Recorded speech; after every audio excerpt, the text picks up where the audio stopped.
Number 15, a land with 6 months of sunlight and 6 months of darkness. Imagine this. It's 11 p.m. in Reykjavik. The sky is glowing golden, people are biking, reading books on the grass, sipping coffee at cafes, and the sun is still up. From May to August, the sun barely sets. It just kind of rolls around the sky, making Iceland feel like it's stuck in a never-ending evening. This strange magic is called the midnight sun. But wait, flip the calendar, and from November to February, it's a whole other world. The sun barely peeks out between 11 a.m. and 3 p.m. And in the far north, it's almost total darkness. For weeks. Now you'd think people would go mad, right? But not Icelanders.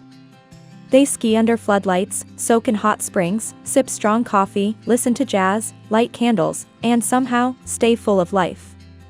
They even use special lamps that mimic daylight to keep their spirits high. Because for them, light isn't just about the sun, it's about spirit. Number 14, a country where women are powerhouses. Number 15, a land with 6 months of sunlight and 6 months of darkness. Imagine this. It's 11 p.m. in Reykjavik. The sky is glowing golden, people are biking, reading books on the grass, sipping coffee at cafes, and the sun is still up. From May to August, the sun barely sets. It just kind of rolls around the sky, making Iceland feel like it's stuck in a never-ending evening. This strange magic is called the midnight sun. But wait, flip the calendar, and from November to February, it's a whole other world.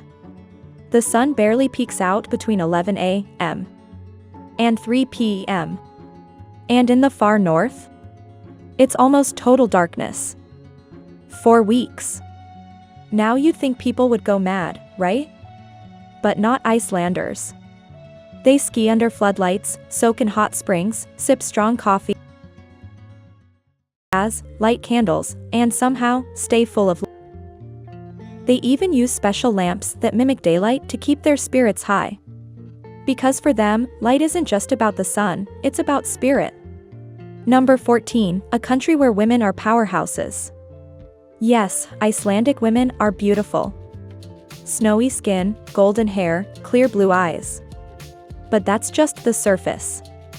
What really makes them shine? Their strength. Iceland has ranked number 1 in gender equality for over a decade. Women here are presidents, CEOs, teachers, artists, fishermen, and mothers at the same time. And they don't wait around for anyone's permission. They'll ask you out for a drink. They'll text first.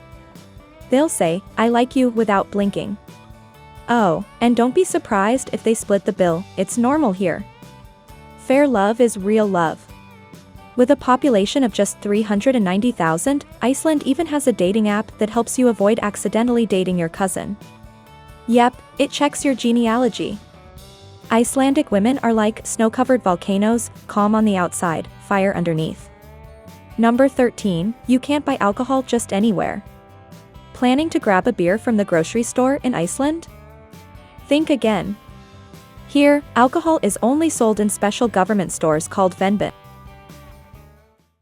No beer at the supermarket. No shop. And these stores have strict hours, closed on Sundays, early on Saturdays. If you miss the window, you go dry. It sounds strict, but Iceland has one of the lowest alcohol consumption rates in Europe. This system helps people drink responsibly, and it's worked. So if you're visiting, check the store times before you get too thirsty. Number 12, the most stunning beach you've never heard of. No palm trees. No coconut drinks. But trust me, Rianistra Beach is pure magic. Located about 180 kilometers south of Reykjavik, this black sand beach looks like something from another planet. The sand is jet black, formed from ancient lava. Towering basalt columns stand like a fortress built by giants. Waves crash with wild power, some feet. It's the kind of place where you feel, and that's beautiful. This beach even showed up in Game of Thrones and Star Wars. It's a backdrop that directors fight over. Want to sit in silence, surrounded by volcanic beauty? This is your beach. Number 11, bathing is a serious ritual. In Iceland, taking a dip isn't just about getting clean. It's a way of life. A sacred habit. And there's a rule: before you enter any pool or hot spring, you must shower, completely, without clothes. No exceptions. There's no shame. Everyone's equal here. One of the most iconic spots is the Blue Lagoon, with its milky blue water. Number 9, a village that trains to run for its life. Vikey Murdal looks peaceful. Black beaches, green hills, and a massive glacier-covered volcano right behind it, Katla. One of the most dangerous in Iceland. Every year, villagers practice evacuation drills. When the warning siren sounds, everyone runs to the little white church on the hill. It's the only safe place if Katla erupts and sends floods of glacial water down the valley. For them, this isn't fear. It's just life. They coexist with nature's wrath, calm, prepared, and surprisingly upbeat. Number 8, dive between two continents.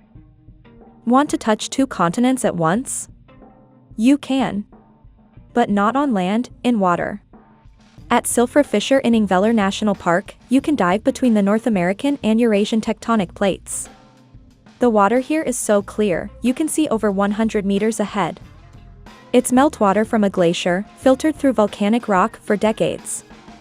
You can even drink it while diving.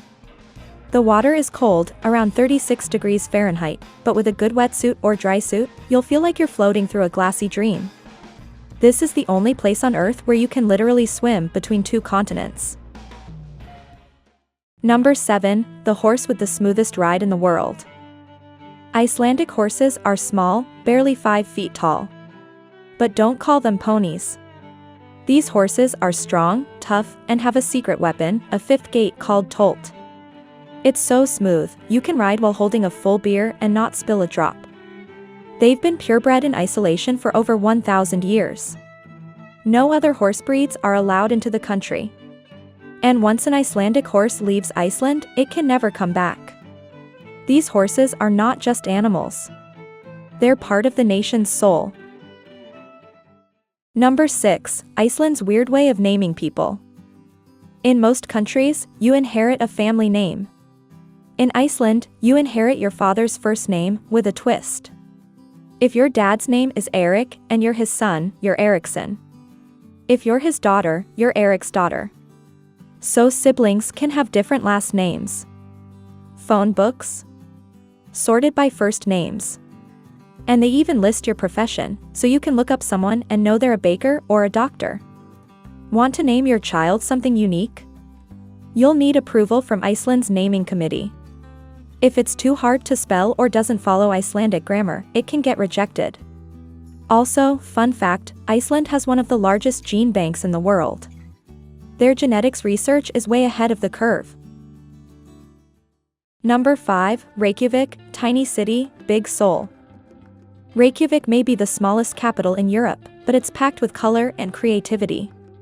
Walk its streets and you'll see bright murals, charming houses, cozy cafes, and bookstores where authors sip coffee and write in their notebooks. There are no subways, no huge highways. People walk, bike, or drive small electric cars. Everything's close. And when the sun goes down, the nightlife explodes. Bars, live music, dancing, and laughter spill into the streets. It's like the whole city turns into a friendly party. Number 4, elves are real, kind of. Many Icelanders genuinely believe in Huldufolk, the hidden people. Especially in the village of Borgarfjörður Eystri. There's even a little elf house built near a mountain where locals say the elf queen lives. Tourists are warned, don't touch it. Iceland is also home to the most magical waterfalls you'll ever see. Seljalandsfoss, where you can walk behind the cascade. Skogafoss, where rainbows appear almost every day. And Jökulsárlón, a glacier lagoon filled with floating blue icebergs. This land doesn't just look like a fairy tale. It believes in one too. Number 3. Festivals that'll leave you stunned. Let's start with Beer Day, celebrated every March 1st. Why? Because beer was banned in Iceland until 1989. Now, it's a national celebration. Bars open early, and the streets fill with happy people holding cold pints. Then there's the first day of summer in April. It's still freezing, but people wear t-shirts, eat ice cream, and act like it's July. Want something wilder? Retir is a sheep roundup festival where people chase sheep down from the mountains. It's a chaotic, fun-filled tradition. And of course, there's the Northern Lights Festival in Akureyri. Music, dancing, and a sky that explodes in green and purple. Nothing like it. Number 2. Is Iceland expensive? Yes. Can you survive cheaply? Also yes. Living in Iceland isn't cheap. A one-bedroom apartment in central Reykjavik? $1,500 to $1,800 per month. A regular dinner? $25 to $30. Even a bus ride costs nearly $4. But if you live just outside the city, cook your own meals, and use public gyms, you can cut your expenses by 30 to 40%. Supermarkets like Bonus or Kronan have good deals. Public transport monthly passes save a lot. And education and healthcare? Nearly free for long-term residents. With some planning, you can live well here for $1,800 to $2,200 a month. Number 1. The weirdest foods you'll ever taste. Let's end with food, and trust me, Iceland does it differently. Here, they bake bread underground using geothermal heat. It's called brau, a dense rye bread, served warm with butter and smoked fish. Eggs? They boil them in hot springs. No stove needed. Then there's skyr, looks like yogurt, but it's actually a protein-rich soft cheese. Delicious and healthy. Feeling brave? Visit during winter for the Orabald festival. People eat fermented shark, pickled ram's testicles, and other ancient Viking dishes. It's about honoring their survival history. Not for the faint of heart, but unforgettable. So, what do you think? Would you live in a land of fire and ice, midnight sun and polar night, elves and lava-baked bread? Let us know in the comments. And don't forget to like, share, and subscribe for more amazing stories from the corners of our wild, beautiful planet. See you in the next adventure.